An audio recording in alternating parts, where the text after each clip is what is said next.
हमारा तो कोई सामान भी उठाने वाला नहीं है। अगर घर टूट गया तो हम कहाँ जाएंगे, किस तरीक़ा से रहेंगे, जाएंगे कहाँ।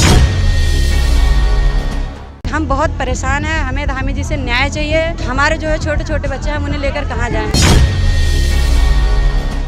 और सरकार का जब उजाना ही है तो पूरे लोग मार दो।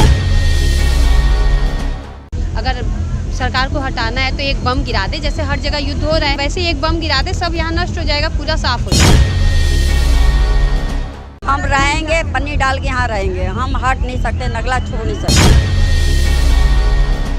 मैं बुलडोजर के आगे पहले आकर के कहूँगी पहले हमें हत्या कर दो, उसके बाद हमारा झोपड़िया तोड़ दो। अब खाने के लिए मजदूरी कर लेती हूँ, खेतों में से दाने भी लाती हूँ, खा लेती हूँ। अब ये टूट जाएगा तो सर की छत भी चली जाएगी। हमारा ही वोट से तो जाके बैठे हैं, सरकार बने हुआ है हमारा ही वोट से। तो मैं क्लास 5th में पढ़ती हूँ। मैं चाहती हूँ कि नगला ना टूटे, इस वजह से हमारी पढ़ाई में बहुत दिक्कत आ रही है और हमारे मम्मी पापा कागज़ लेके बहुत दौड़ भाग कर रहे हैं। इसलिए मैं नेता लोगों से कहना चाहती हूँ कि हमारा नगला ना टूटे। नमस्कार, मैं रूपेश कुमार, अनसुनी आवाज़ में आपका स्वागत है। नगला बस्ती में मालिकाना हक के लिए पिछले 11 दिन से लोग यहाँ पर धरना प्रदर्शन कर रहे हैं। 738 परिवारों को उजाड़ने का नोटिस जारी कर दिया गया है। जब से ये नोटिस जारी हुआ है तब से लोग आशंका में हैं, भयग्रस्त हैं और भूख प्यास सबकी खत्म हो गई है।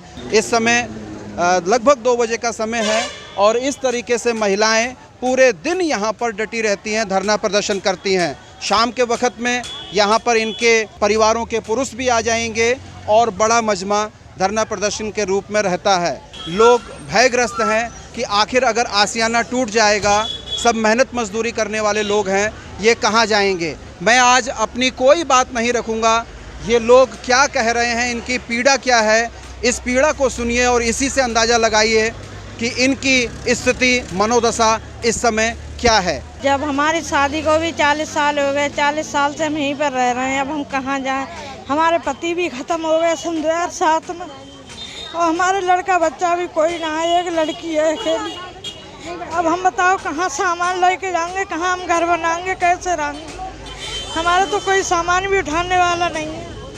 अगर घर टूट गया तो हम कहाँ जाएंगे, किस तरीक़ा से रहेंगे, जाके कहाँ पर। विधवा पेंशन मिलती है हमारी और लिफाफे उफाफे बना लेते हैं, दुकानों में बेच लेते हैं पेपर लेके खरीद के, और हमारा कोई काम नहीं है। नाम से मजदूरी होती है, हमारे गठिया की मरा जाए हमारे लिए। हाथ पैर हमारे सूजे रहते हैं, हमसे चला भी नहीं जाता। हम मीटिंग में आ रहे हैं धरना पे, फिर भी हम 2-2 जगह बैठ के तब आ रहे हैं। बस इतना ही हम बोलना चाहते हैं, हमारी बस इतनी गुजारिश सुनी जाए कि हमारा ठिकाना ना हटाए। हमारे जो है छोटे छोटे बच्चे हैं, हम उन्हें लेकर कहाँ जाएं। और धामी जी से हाथ जोड़कर ये गुजारिश है, 2021 में जब वो आए थे तो उन्होंने नगर पालिका बनाने का यहाँ वादा किया था। सर वो आएँ, अपना वादा निभाएं और हम लोगों को पूरा ना उजाड़ें। बाकी जो है उनका रोड उसमें PWD में आता है या वन विभाग में थोड़ा बहुत भी आता है, उसे हम खुद खाली करने को तैयार हैं। और लड़की का बोर्ड का पेपर है, वो स्कूल कई दिनों से नहीं जा पा रही धरने के चक्कर से। उसके मन में यही लगा है कि पापा कहाँ घर बनाएंगे, पापा कहाँ जाएंगे, क्या करेंगे। हमारे बच्चों की पढ़ाई भी खतरे में, हमारे बच्चों का भविष्य ही खराब हो गया है। हम बहुत परेशान हैं, हमें धामी जी से न्याय चाहिए। हम अपने न्याय के लिए यहाँ खड़े हैं। जब तक हमें न्याय नहीं मिलेगा तब तक हम यहाँ से हटने वाले नहीं हैं। हमारा धरना प्रदर्शन जो है चलता रहेगा। मैं 1970 से यहाँ बैठी हूँ और अब जब हटाने के लोग बोले तो चिंतित हो गई। 2 लड़कियाँ थी, अब उनकी शादी हो गई, चली गई। आदमी नहीं है, लड़का नहीं है, मैं अकेले हूँ। अब हल्ला उल्ला होने से खाना पीना छोड़ दिया हमने भैया, और दिक्कत हो। थक हार के इन आंदोलनकारियों ने हाईकोर्ट का सहारा लिया था। आज हाईकोर्ट से एक फैसला आया है, 1 महीने का स्टे दिया गया है और निचली अदालत को आदेश दिया गया है कि इस मामले की सुनवाई की जाए। कानूनी पक्ष अपनी जगह है, लेकिन मानवीय पक्ष ये है कि 738 परिवारों के तकरीबन 4000 से ज़्यादा लोग वो इस समय आशियाना छीनने की आशंका में हैं, भयग्रस्त हैं, परेशान हैं, हताश हैं, निराश हैं और सरकार से ये उम्मीद कर रहे हैं कि उनके आशियाने नहीं छीनने चाहिए। पीड़ित लोगों की दास्तां आप उन्हीं की ज़बानी सुनिए। हम लोग बिजली के बिल 10,000 महीना दे रहे हैं, पानी के बिल दे रहे हैं, आधार कार्ड, राशन कार्ड, पहचान पत्र, लइकन का नवासी सब कुछ यहाँ बन गए हैं। तो हम लोग आज इतना दिन से लोग 100 साल से नहीं खोजे, 80 साल से नहीं, 70 साल से जब आबादी बढ़ गया तो नहीं खोजे। आज के हम लोग गुजारे जा रहे हैं। हम लोग कौन गुनाह करते हैं? कितने आदमी तो खत्म हो गया। हमरा खुद दिल का धड़का ऊपर बढ़े जब से ये होल बा, तब से हमारा हार्ट के तबीयत खराब रहेला। हमारे बच्चे हमके पांजा में धके रोते हैं, मम्मी कहाँ जाएंगे, हम लोग घर टूट जाएगा तो हम लोग यहीं पन्नी तान के रहेंगे। बताइए हम लोग कहाँ जाएंगे? और सरकार का जब उजाड़ नहीं है तो पूरे लोग मार दो, पूरे 700 बस्ती के मार दो, ओकर बाद से घर गिरा दो। अब हम लोग सुबह से यहाँ बैठे रहते हैं, बच्चे स्कूल जा रहे हैं। अब हम इस टाइम बच्चे आगे होंगे, क्या खाया क्या नहीं खाया, हम यहीं पे रह जा रहे हैं। हम ना घर पे ध्यान दे पा रहे हैं और ना हमें चैन से नींद आ रही है। सरकार से बस यही अपील है, अब इतने साल से हम बस गए हैं, क्योंकि अगर सड़क के लिए ज़मीन जो मांग हुई है तो सड़क के लिए हम ज़मीन देने को तैयार हैं। दोनों साइड उतनी ज़मीन हमने छोड़ के ही अपना बनाया हुआ है। और चाहे रोड पे दुकानें जो भी आएंगी वो भी थोड़ा बहुत इंसान दे सकता है, लेकिन यहाँ पे हमारे ससुर ने कमाया वो यहीं लगा दिया, हमने जो भी कमाया वो यहीं बना दिया। 2 मंजिला 3 मंजिला सबका है यहाँ पर। हमारी नंद की शादी है लेकिन कोई तैयारी नहीं हुई है, क्योंकि यही डर है कि कहाँ तैयारी करेंगे। उनके ससुराल वाले भी बोल रहे हैं कि अब ऐसे में क्या कह सकते हैं, ना वो लोग कुछ कर पा रहे हैं ना हम कुछ कर पा रहे हैं। अगर सरकार को हटाना है तो एक बम गिरा दे, जैसे हर जगह युद्ध हो रहा है वैसे एक बम गिरा दे, सब यहाँ नष्ट हो जाएगा, पूरा साफ हो जाएगा, किसी को कोई टेंशन नहीं रहेगा। लेकिन यहाँ पे मरने के अलावा कोई चांस नहीं है, किसी के पास भी कोई चारा नहीं है, कोई यहाँ से जाएगा नहीं। आदमी है, बहन है, बच्चे हैं 4, उसके बाद मैं हूँ और हमारे आदमी मजदूरी करते हैं, हमारी बहन भी मजदूरी करती है। हम 7 लोग का पेट पलता है और हमने बड़ी मुश्किल से 1-1 रुपया जोड़ के ये मकान बनाया। अगर ये मकान टूट जाएगा तो हमारे बाल बच्चे हम कहाँ जाएंगे? और हमारे पास इतना पैसा भी नहीं है कि हमें एक ईंट रख लें, और हम इतने परेशान हैं कि क्या नाम है, रहने की हमारी कहीं सुविधा नहीं है। अगर ये टूटेगा भी तो हम पन्नी डाल के यहीं रहेंगे। रात हम दिन बहुत टेंशन में, खाना नहीं खा पाते हैं, धरने में आके बैठे रहते हैं, ना भूख लगती है ना प्यास लगती है। कहते हैं जाएंगे तो जाएं कहाँ? हम रहेंगे पन्नी डाल के यहाँ रहेंगे, हम हट नहीं सकते, नगला छोड़ नहीं सकते। हमें तो 55 साल रहते हो गया। 25 साल में मेरे पति ख़त्म हो गए। मजदूरी करते थे, 2-4 रुपये रखे थे अपना बैंक में। अब एक मेरी यही मकान जो पैसा बचा था उसको निकाल करके हमने अपना मकान बनवा ली। अब कमाते हैं, यहाँ किसी का झाड़ू पोछा करती हूँ, किसी का कटनी धान काटती हूँ, गेहूँ काटती हूँ, मजदूरी करती हूँ। एक टाइम खा रहे हैं, एक टाइम उपास कर रहे हैं। 2 रोटी खाना है तो 1 ही रोटी खा रहे हैं, 1 रोटी सुबह के लिए रख रहे हैं। अभी तो कुछ मिलेगा नहीं हम लोगों को, तो खाएँगे कहाँ से? कहीं मजदूरी भी करेंगे, जब मेरा मकान रहेगा तभी तो मजदूरी करके ला के वहाँ उसमें बैठ के खाऊंगी। ये हम लोग जिएंगे यहीं, मरेंगे यहीं।